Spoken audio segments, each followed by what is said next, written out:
Hello friends, in today's class we will study Indian derivative market and basics of derivative market. Today both topics will cover. So let's go on screen. Now this is first slide, class first. What is Indian derivative market and what is basics of derivative market? Both topic will cover in this video. History of derivatives. As the initial step towards introduction of derivatives trading in India, SEBI set up a 24 members committee under the chairmanship of Dr. L.C. Gupta on 18 November 1996 to develop appropriate regulatory framework for derivatives.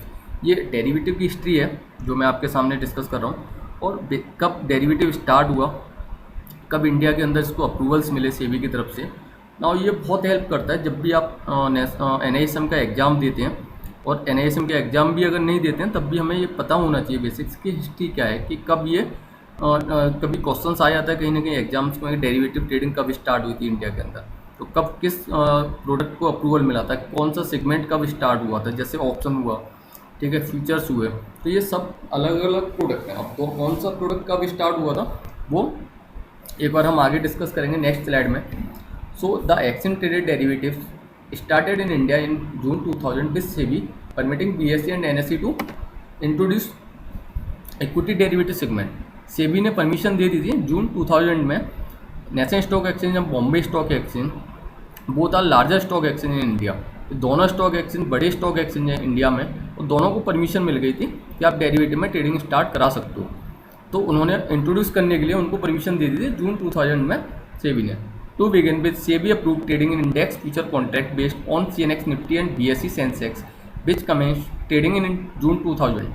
Later trading in index option commenced in June 2001 and trading in option individual stock commenced in July 2001. Future contract individual stocks started in November 2001.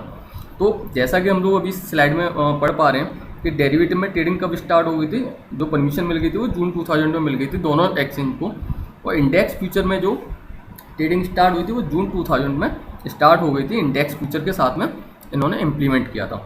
उसके बाद एक साल बाद ही index option में trading start हुई, और जून 2001 में index option को भी इन्होंने स्टार्ट कर दिया। उसके बाद फिर स्टॉक ऑप्शन के ऊपर ट्रेडिंग स्टार्ट हुई, और स्टॉक ऑप्शन में इन्होंने जुलाई 2001 में स्टार्ट किया था स्टॉक ऑप्शन को, और फ्यूचर स्टॉक को इन्होंने आफ्टर 5 मंथ नवंबर 2001 को स्टार्ट कर दिया था। अब ये तो था इसका हिस्ट्री। अब कुछ ना बेसिक्स एक बार स्टडी कर लेते हैं। बेसिक्स बहुत इंपॉर्टेंट होते हैं क्योंकि जब तक हमें किसी भी कॉन्सेप्ट का, किसी भी सब्जेक्ट का बेसिक्स नहीं पता तब तक हम उसका प्रैक्टिकल नहीं कर सकते। तो आज जो भी इन्वेस्टर्स हैं, जो भी ट्रेडर्स हैं, उनको बेसिक्स तो पता होना ही चाहिए, क्योंकि हम लोग कहते हैं कि आप फ्यूचर खरीद लो, फ्यूचर बेच दो, ऑप्शन खरीद लीजिए, ऑप्शन बेच लीजिए, पर व्हाट इज़ द बेसिक्स? तो बेसिक्स इज़ वेरी इंपॉर्टेंट, ठीक है। तो बेसिक क्या क्या है इसके एक बार देख लेते हैं। Derivative is a contract or a product whose value is derived from value of some other asset known as underlying. Derivative are based on wide range of underlying assets. बहुत सारे ऐसे प्रोडक्ट हैं जिनमें डेरिवेटिव ट्रेडिंग होती है। जैसे आप बात करें कमोडिटी की, तो कमोडिटी भी एक डेरिवेटिव है, ठीक है, क्योंकि कमोडिटी में हम लोग गोल्ड सिल्वर में ट्रेडिंग करते हैं, कॉपर में करते हैं, क्रूड में करते हैं। तो वही सारे यहाँ इन्होंने इंक्लूड किए हैं मैंने। Metals such as gold silver aluminium, copper, zinc, nickel, tin, lead, ETC। Energy resources में आ जाता है आपका क्रूड ऑयल, जिसमें हम लोग ट्रेडिंग करते हैं। ये सारे जो नॉन एग्रो कमोडिटी प्रोडक्ट है ये हमारे इंटरनेशनल प्राइस के ऊपर मूव करता है। अगर प्राइस बढ़ता है तो डेरिवेटिव में भी प्राइस बढ़ता है, अगर प्राइस गिरता है तो डेरिवेटिव में भी प्राइस गिरता है। डेरिवेटिव मीन्स यानी फ्यूचर हो या ऑप्शन हो, ठीक है। तो डेरिवेटिव एक वो कॉन्ट्रैक्ट है कि जिसकी वैल्यू डेराइव होती है उसके अंडरलाइंग एसेट्स। अंडरलाइंग एसेट्स ये जो मैंने सामने डिस्कस किए। शेयर्स भी एक अंडरलाइंग एसेट्स है, फाइनेंशियल एसेट्स है। और बात करें कि अगर शेयर्स का प्राइस बढ़ेगा तो शेयर्स का जो फ्यूचर होगा या फॉरवर्ड कॉन्ट्रैक्ट होगा उसका भी प्राइस आपका बढ़ेगा या उसका भी प्राइस गिरेगा अगर शेयर गिरता है तो बेसिक तो डेरिवेटिव का सिंपल डेफिनेशन क्या है कि डेरिवेटिव वो कॉन्ट्रैक्ट है जिसकी वैल्यू डेराइव होती है अंडरलाइंग एसेट्स। अब बात करते हैं वाई डेरिवेटिव्स, क्यों डेरिवेटिव्स इतना इंपॉर्टेंट है। तो हम जैसा कि हम जानते हैं कि काफ़ी टाइम पहले जब डेरिवेटिव्स आया था तो डेरिवेटिव्स का आविष्कार ही बेसिकली इसलिए हुआ था रिस्क को मैनेज करने के लिए, कि जो लोग बाहर एक्सपोर्टर या इम्पोर्टर थे उनको अपने बिजनेस को चलाने के लिए रिस्क रहता था, कहीं ना कहीं उनको लगता था कि आने वाले टाइम में रिस्क रहता है। हम भी अपना कोई अगर बिजनेस करें तो हमें नहीं पता ना आने वाले टाइम में फ्यूचर में क्या होगा। अगर वही प्रोडक्ट अगर डेरिवेटिव में है तो मैं एटलीस्ट कम से कम आज के प्राइस के अकॉर्डिंग मैं उस रिस्क को तो मैनेज कर सकता हूँ, उस प्राइस को तो लॉक कर सकता हूँ। तो वही ये डिस्कस करेंगे। एक तो प्राइस डिस्कवरी की जब भी हम डेरिवेटिव में ट्रेडिंग करते हैं तो हमें उसके प्रेजेंट प्राइस और फ्यूचर प्राइस का पता रहता है कि प्रेजेंट प्राइस क्या चल रहा है, और आने वाले टाइम में अगर स्पॉट प्राइस बढ़ रहा है तो आपका फ्यूचर प्राइस भी बढ़ेगा। तो एक प्राइस डिस्कवरी है वो जो कि बहुत इंपॉर्टेंट है कि प्राइस डिस्कवरी के लिए भी हम डेरिवेटिव यूज करते हैं। दूसरा रिस्क मैनेजमेंट कैसे, अगर सपोज करो कि I am exporter and I am selling A product in US, right. तो मेरा कोई प्रोडक्ट है जिसका प्राइस है 60 रुपये इंडिया में। अगर मैं उसको यूएस में सेल कर रहा हूँ तो मुझे उसका प्राइस रखना सपोज करो 60 रुपये, मतलब $1। तो मैंने उसका अगर रख दिया कि $1 इसका प्राइस है। अब आने वाले टाइम में अगर मुझे कभी वहाँ से पेमेंट लेके इंडिया में कन्वर्ट करना है कि मैं वहाँ बेच रहा हूँ, उसके बाद वो जो डॉलर है उसको मैं इंडियन रुपीज़ में कन्वर्ट कर रहा हूँ, तो पता लग रहा है कि 2 महीने बाद उसकी वैल्यू घट के ना 55 रुपये रह जाती है। क्यों? क्योंकि हमारा रुपीज़ स्ट्रॉन्ग हो रहा है और डॉलर की वैल्यू गिर रही है। तो ऐसे रिस्क से मैनेज करने के लिए मुझे क्या करना पड़ेगा, वहाँ मुझे फिर यूएसडी की हेल्प लेनी पड़ेगी, मतलब फ्यूचर कॉन्ट्रैक्ट करेंसी में जो हम डॉलर में ट्रेडिंग करते हैं ना, मुझे उसकी हेल्प लेनी पड़ेगी कि मैं उसको बेच के चलूँ कि आने वाले टाइम में अगर प्राइस गिरे भी तो मुझे वहाँ से प्रॉफिट हो जाए। तो एटलीस्ट ये है कि कहीं ना कहीं मैं इसको रिस्क को मैनेज कर रहा हूँ। Hedging investor has their financial assets through derivative. ये होता क्या है कि हमारे पास ना फाइनेंशियल एसेट्स रखे, सपोज करो मेरे पास शेयर्स रखे हुए हैं, बॉन्ड्स हैं, डिवेंचर्स। अब मुझे ना इनको डेरिवेटिव से हेज करना है, तो अगर ये फ्यूचर कॉन्ट्रैक्ट इसके ट्रेड हो रहे हैं तो मैं उसका फ्यूचर कॉन्ट्रैक्ट को बेच सकता हूँ। तो आज सपोज करो कोई एक रिलायंस है, शेयर है, उसका प्राइस चल रहा है 1000 रुपये का, और उसका जो फ्यूचर चल रहा है वो 1 या 3 रुपये चल रहा है। अब मुझे लग रहा है कि अभी नियर शॉर्ट टर्म रिलायंस का प्राइस यहाँ से गिरेगा 50 रुपये, बट आने वाले टाइम में रिलायंस 1400 रुपये 1500 रुपये हो जाएगा। तो मैं तो एक लॉन्ग टर्म के लिए इन्वेस्ट करके बैठा हूँ, मुझे सेल आउट नहीं करना, बट फिर भी मेरा मानना है कि कोई ना कोई न्यूज़ या इवेंट की वजह से रिलायंस 50 रुपये गिर जाएगा, तो मुझे वो 50 रुपये का बेनिफिट चाहिए। तो मैंने क्या किया कि अपना फ्यूचर बेच दिया रिलायंस का। अब रिलायंस का फ्यूचर मैंने बेचा, एक तो मेरा प्राइस लॉक हो गया कि अगर प्राइस ऊपर भी जाता है तो मुझे फ्यूचर में लॉस होता है, तो मेरा इक्विटी में मुझे प्रॉफिट होगा। अगर किसी तरीके से प्राइस नीचे आता है, जैसा मेरा मानना है कि 50 रुपये 100 रुपये अगर प्राइस गिरा, तो मैं उसे फ्यूचर से प्रॉफिट बुक करके निकल जाऊँगा और अपना जो फाइनेंशियल एसेट जो शेयर है मेरा, उसको मैं होल्ड करके छोड़ दूँगा 1 साल 2 साल, जितना भी मेरा टारगेट हो जब तक के लिए। लास्ट है स्पेकुलेशन हम लोग समझते हैं कि स्पेकुलेटर्स होता है कि बहुत सारे लोग ना ट्रेडिंग करने लगे हैं, कि बहुत सारे लोग फ्यूचर ऑप्शन में ट्रेडिंग करते हैं। तो बट नाउ वी नो के derivative was created to manage risk. हमने ये अभी बात की थी कि इसका आविष्कार ही हुआ था रिस्क मैनेज करने के लिए, बट अब लोग स्पेकुलेशन करने लगे। तो कुछ ऐसे भी इन्वेस्टर्स होते हैं जिनके पास फाइनेंशियल एसेट्स होते हैं, इंस्ट्रूमेंट होते हैं उनके पास, मगर वो कहीं ना कहीं स्पेकुलेशन करके कुछ थोड़ा बहुत पैसा कमाना है। जैसे कि मेरे पास अगर होल्डिंग रखी हुई है और पता लगा मैंने ऑप्शन में राइटिंग कर दी, मतलब ऑप्शन को मैंने बेच दिया, तो जो ऑप्शन मैंने बेचा अगर उसकी वैल्यू 0 हो जाती है तो जितने रुपए में मैंने बेचा वो पूरा मेरा अमाउंट क्रेडिट हो गया, और मेरी एसेट जो है वो एज इट इज मेरे पास पोर्टफोलियो में स्टैंड है। तो किसी भी इन्वेस्टर को अगर स्पेकुलेशन करनी हो तो वो अपना फाइनेंशियल एसेट्स के साथ में फ्यूचर एंड ऑप्शन में भी स्पेकुलेशन कर सकता है।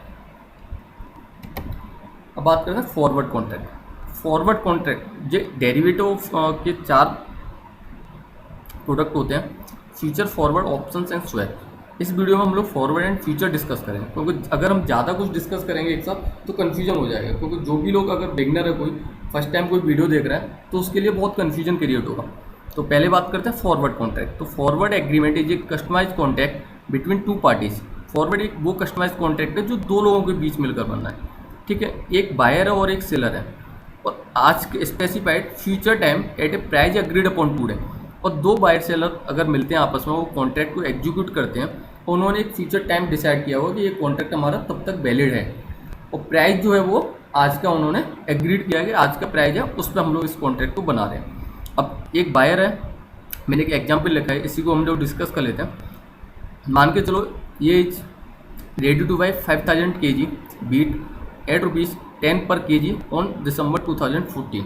कि दिसंबर 2014 को के कॉन्ट्रैक्ट में ए को 5000 kg बीट खरीदना है। हो सकता है ये मान लो एक एग्जांपल, ये एक फूड प्रोड्यूसर है और ये ना अपनी एक कंपनी चलाता है, जैसे मैकडी वगैरह मान लो, है ना, बर्गर्स वगैरह बनाते हैं, ये बहुत सारी चीज़ें। तो ऐसे कोई रेस्टोरेंट टाइप का एग्जाम्पल ले सकते हैं कि रेस्टोरेंट का, तो एक फूड प्रोड्यूसर है और उससे क्या है कि बीट की रिक्वायरमेंट होती है, तो उसको पता है कि आने वाले टाइम में मुझे 2 महीने के लिए स्टॉक करना है, कि 2 महीने बाद मुझे डिलीवरी लेना है। तो पता चला कि उसको लग रहा है कि आने वाले टाइम में प्राइस बढ़ेगा, तो उसने एक दूसरे बंदे के पास गया और उसने कहा कि मुझे लग रहा है कि आने वाले टाइम में बीट बढ़ेगा, तो कहीं ना कहीं से मुझको आज की रेट में बीट का कॉन्ट्रैक्ट करना है, 2 महीने बाद में उसकी डिलीवरी ले लूँगा। और एक बी है जो कि एक फार्मर है, जो उसको कहीं ना कहीं मिल जाता है, और बी जैसे ही उसको मिलता है तो दोनों में एक डिस्कशन होता है कि बी को लगा कि मेरे पास 2 महीने बाद बीट आने वाला है, दिसंबर 2014 में की एक्सपायरी है, उन्होंने कहा 2 महीने बाद मेरे पास बीट आ जाएगा, मैं आपको डिलीवरी दे दूँगा।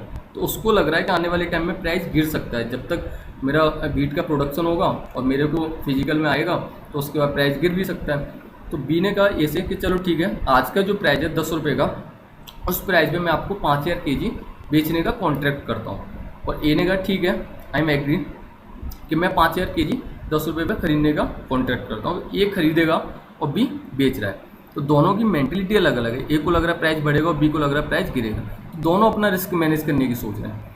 मगर ये फॉरवर्ड कॉन्ट्रैक्ट के बीच में कोई, दोनों के बीच में कोई मीडिएटर नहीं था, दोनों आपस में मिले और दोनों ने मिलकर कॉन्ट्रैक्ट बनाया। अब सपोज करो जैसी एक्सपायरी आने को होती है और प्राइस यहाँ से बढ़ के 10 रुपये से 15 रुपये हो जाता है, तो ए को तो फ़ायदा हो रहा है और बी को लॉस हो रहा है। बट बी को ये पता है कि अगर आने वाले टाइम में प्राइस गिर जाता तो उसको लॉस नहीं होता, उसको फ़ायदा होता, तो वहाँ ए को लॉस होता। बट उसको तो प्राइस लॉक करना था, उसको उसका ये मानना था कि नहीं मैं तो 10 रुपये के प्राइस पे बेच ही रहा हूँ, तो उसको नहीं लग रहा था कि 2 महीने बाद प्राइस इसका गिरेगा। ठीक है, तो ये दोनों के बीच कॉन्ट्रैक्ट हुआ और फॉरवर्ड कॉन्ट्रैक्ट में ओवर द काउंटर कॉन्ट्रैक्ट, दो लोग आपस में मिले, इनके बीच में कोई मीडिएटर, कोई गारंटर नहीं है, कोई रेगुलेटरी फ्रेमवर्क नहीं है कि कल के लिए अगर प्राइस बढ़ता है और बी ने मना कर दिया कि मैं डिलीवरी नहीं दूंगा, वो डिफ़ॉल्ट कर जाता है। तो कोई भी यहाँ पे रेगुलेटरी नहीं है और ना कोई रेगुलेटरी फ्रेमवर्क के साथ कोई मीडिएटर नहीं है, ना ही कोई एक्सचेंज है। तो इसलिए फॉरवर्ड कॉन्ट्रैक्ट जो बिजनेसमैन होते हैं और जो एक्सपोर्टर इम्पोर्टर हैं, उन्होंने फॉरवर्ड कॉन्ट्रैक्ट में वो लोग डील करते हैं आज भी। ठीक है, आगे next slide, future contract. Future contract भी सिमिलर प्रोडक्ट है फॉरवर्ड कॉन्ट्रैक्ट की तरह।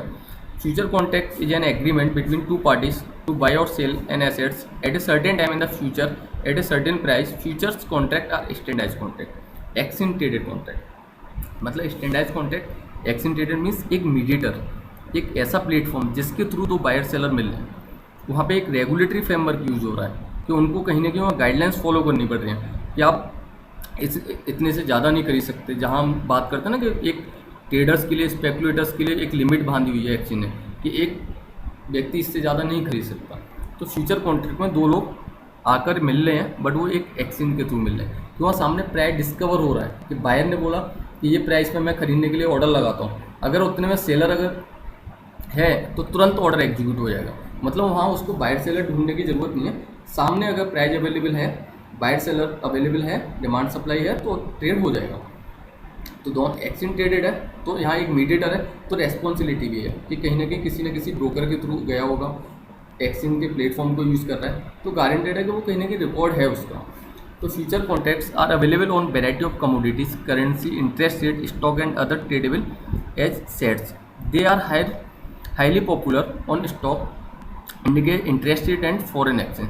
तो ये जो है फ्यूचर कॉन्ट्रैक्ट वो किस किस में अवेलेबल हो सकता है, कमोडिटीज़ में, करेंसी में, इंटरेस्ट रेट में, स्टॉक्स में और अदर ट्रेडेबल एसेट्स हैं उनमें भी हो सकता है। नीचे एक इसका जैसे फॉरवर्ड का एग्जांपल है, उसी तरीके से मैं एक एग्जांपल डिस्कस करता हूँ। ठीक है, buyers of future contract take long position where is the seller build up short position. It should be noted that this is similar to any assets market where anybody who buy his long and the one who sells is short. अगर एक buyer है जिसको लग रहा है कि आने वाले टाइम में रिलायंस का प्राइस बढ़ेगा, तो उसने एक रिलायंस का फ्यूचर कॉन्ट्रैक्ट खरीद लिया और अभी का प्राइस चल रहा है 1000 रुपये।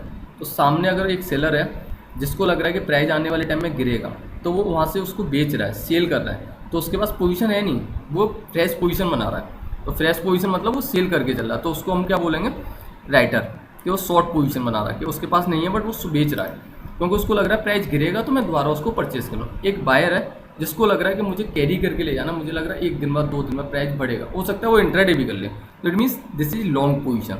कि बायर जो फ्यूचर कॉन्ट्रैक्ट में अगर कोई पोजीशन लेता है तो उसको बोलते हैं लॉन्ग पोजीशन। ठीक है, तो दोनों मिलकर आपस में कॉन्ट्रैक्ट बना रहे हैं और सेलर को लग रहा है प्राइस गिरेगा, इसलिए वो रिलायंस में ये फ्यूचर को कॉन्ट्रैक्ट को बेचना चाहता है। तो एक्सपायरी तक का उनके पास टाइम है, वो एक्सपायरी तक अपनी पोजीशन को होल्ड कर सकते हैं।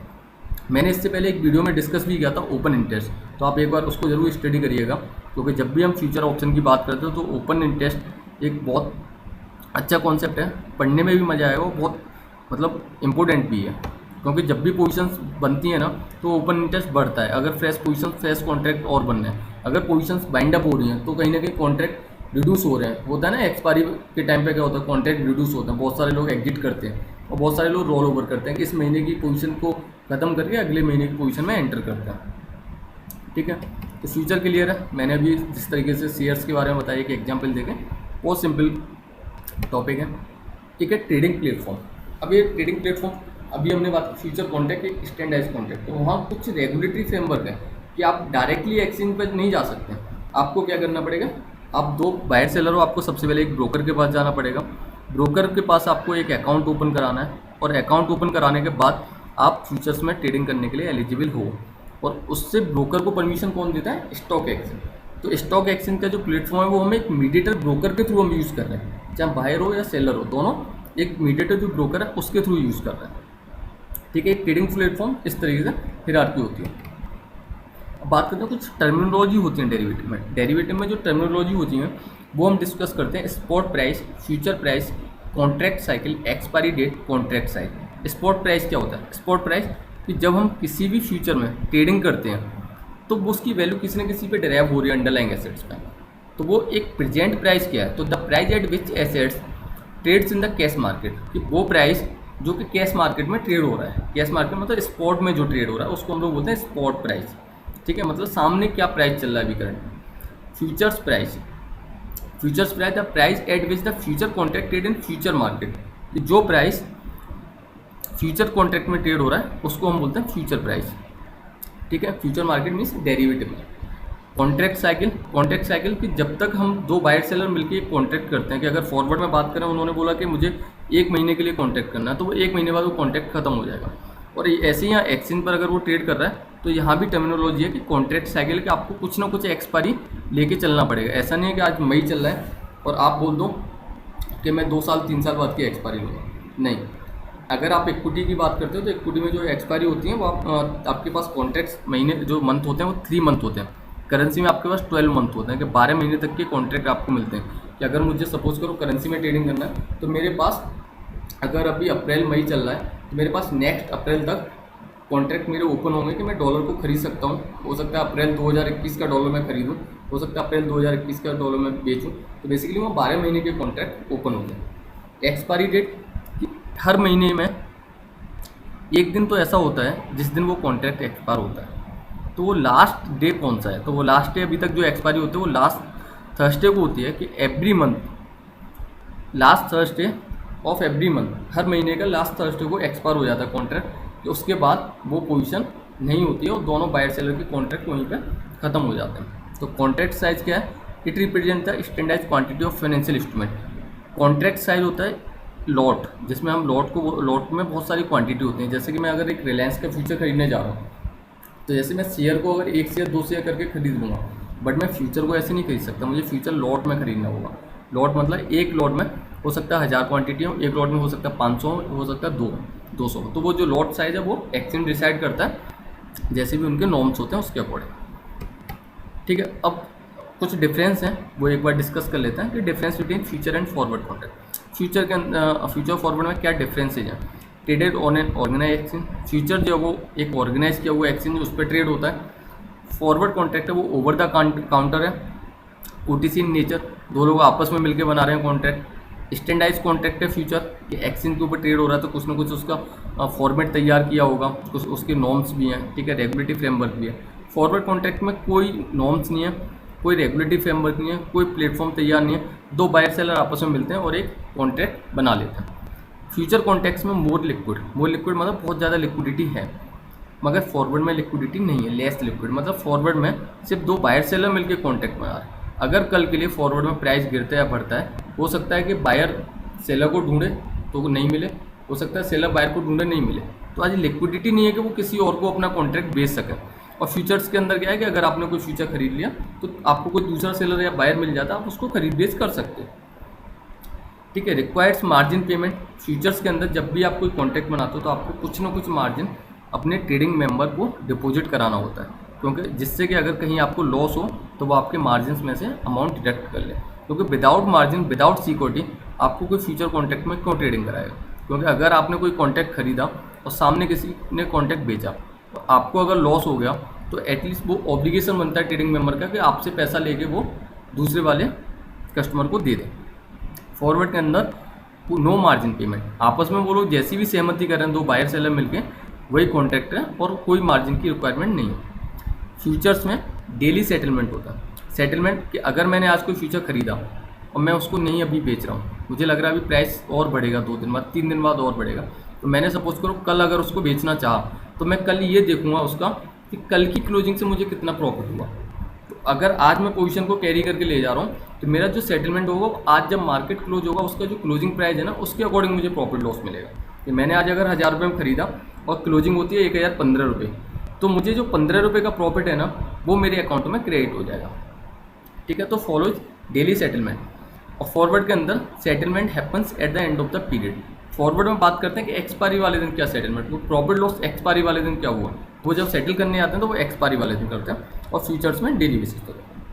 कुछ लिमिटेशंस हैं फॉरवर्ड कॉन्ट्रैक्ट की। Lack of centralisation of trading. ठीक है।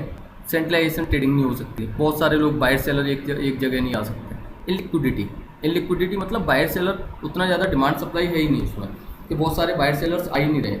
काउंटर पार्टी रिस्क, अगर पता लगा एक बायर और सेलर दोनों मिलकर आपस में कॉन्ट्रैक्ट कर रहे हैं तो उसमें कोई गारंटर ही नहीं है, कोई मीडिएटर ही नहीं है, तो कल के लिए पता लगा या तो बायर ने मना कर दिया कि नहीं मैंने तो कॉन्ट्रैक्ट नहीं बनाया, या अगर बायर को लॉस हुआ उसने पैसा देने के लिए मना कर दिया, या उसने पता लगा डिलीवरी लेने के लिए मना कर दिया, तो कुछ भी हो सकता है एक्सपायर। ठीक है। तो फॉरवर्ड कॉन्ट्रैक्ट में मोर रिस्क और ओवर द काउंटर होता है। कस्टमाइज कॉन्ट्रैक्ट साइज, और फॉरवर्ड कॉन्ट्रैक्ट में दो पार्टियां मिलकर आपस में डिसाइड कर लेते हैं कितनी क्वांटिटी, कितना क्या खरीदना बेचना है। बट फ्यूचर्स के अंदर क्या है कि लॉट फिक्स है कि एक लॉट 5000 का तो 5000 का ही आपको खरीदना पड़ेगा। 5000 के मल्टीपल में आप कितने भी लॉट परचेस कर सकते हो।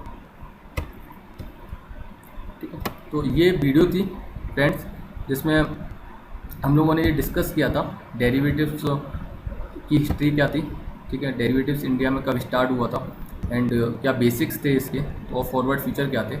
इससे पहले वाली वीडियो में मैंने आपको ओपन इंटरेस्ट समझाया था। ओपन इंटरेस्ट भी एक बार आप स्टडी करें, और क्योंकि उसका डेरिवेटिव में बहुत हेल्प मिलती है उससे। आगे अब जो नेक्स्ट स्लाइड होगी उसमें हम लोग कुछ स्ट्रेटेजी डिस्कस करेंगे और कुछ हम ऑप्शंस के बारे में डिस्कस करेंगे, कोई बेसिक्स ऑफ ऑप्शंस क्या होते हैं। तो हम लोग जो भी पढ़ें वो हमें बेसिक से पता होना चाहिए, क्योंकि या हमें एग्ज़ाम देना हो या हमें खुद के लिए स्टडी करनी हो, चाहे हमें खुद के लिए ट्रेडिंग करनी हो, तो बहुत ज़रूरी है कि बेसिक्स को समझना। तो आगे की स्लाइड्स में भी डिस्कस करेंगे। मिलते हैं आपको नेक्स्ट वीडियो। Thank you.